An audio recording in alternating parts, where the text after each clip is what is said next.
Dust off. This was the radio call sign given to the first US unit to use helicopters for medical evacuation. That was in Vietnam in 1962. It is still used today.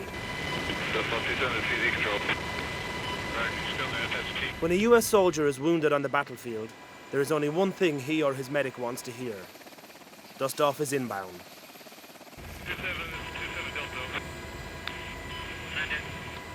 It's a story that has always fascinated me. And in May 2007, during an embed with US forces in Afghanistan, I got to see it, up close and personal.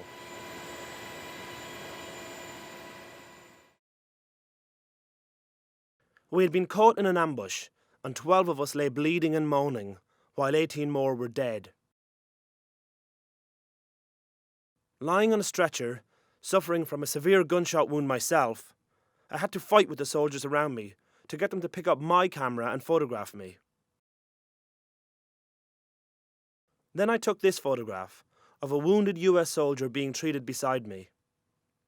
Later, I was asked how I got the soldier's permission to take the picture. The simple truth, of course, was I didn't. I thought I was dying, and I was just shooting photographs on autopilot, barely able to think or talk. And even if I'd had the strength to ask, I doubt he could have answered.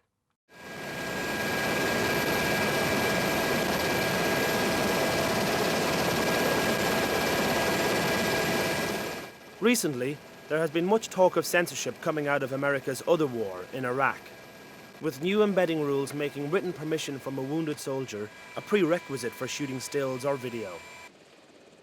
This is not the case in Afghanistan, yet.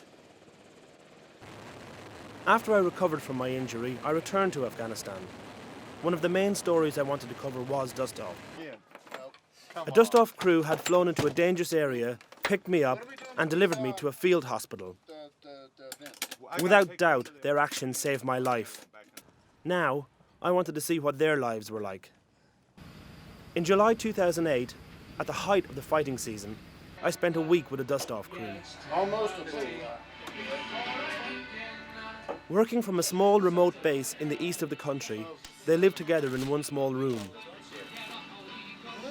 Never more than an arm's length from a radio, they are in a state of constant readiness.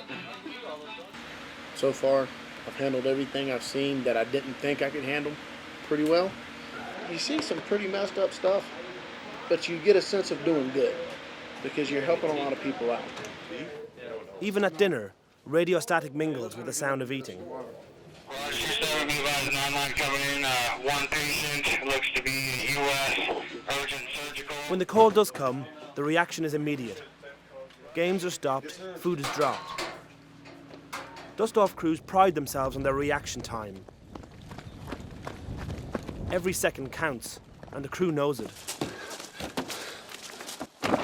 They leave armour, helmets, and their personal equipment on the helicopter to allow faster run times.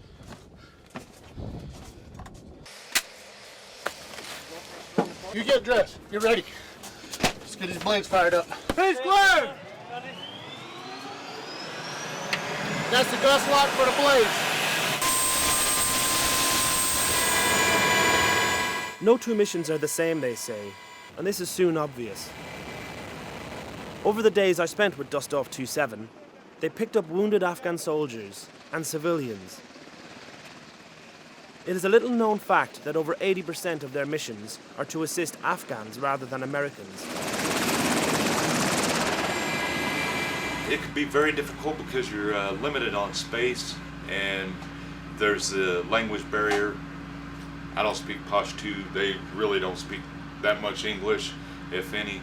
Their adrenaline's going, my adrenaline's going. They don't know what's going on. Half the time it's their first time on an aircraft. These guys look pretty sedated this time. Enemy prisoners of war, shot by an American gunship during their capture, are flown to hospital for life-saving treatment. A Polish soldier and his Afghan comrade are collected from the roadside after they were ambushed by the Taliban.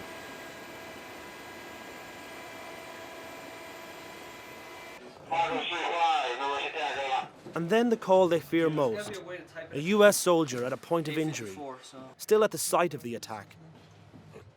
This is the most dangerous mission, as there is every chance that their enemy is still in the area.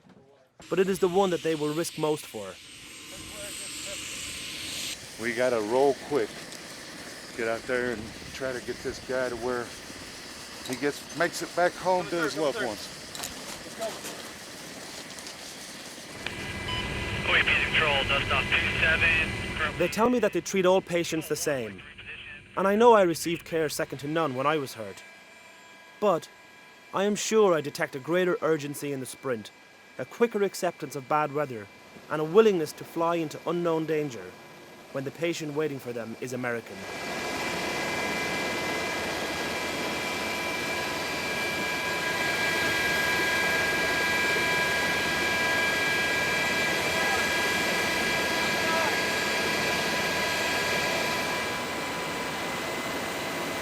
At no time was I told that I couldn't photograph or film.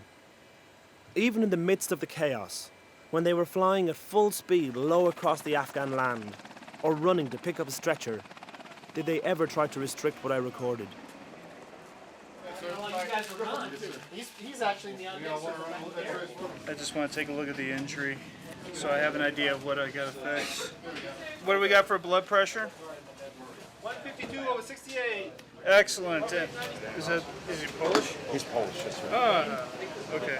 You know how they do it? Respiratory rate is 18.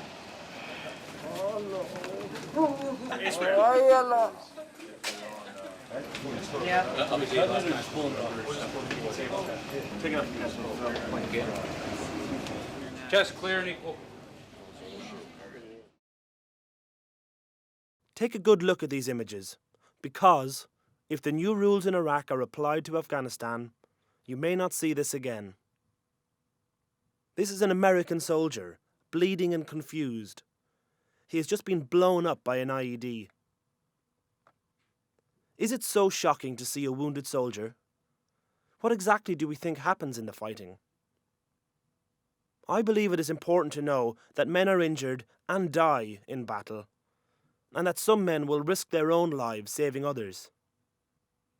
These pictures may not be pretty, but they should be seen.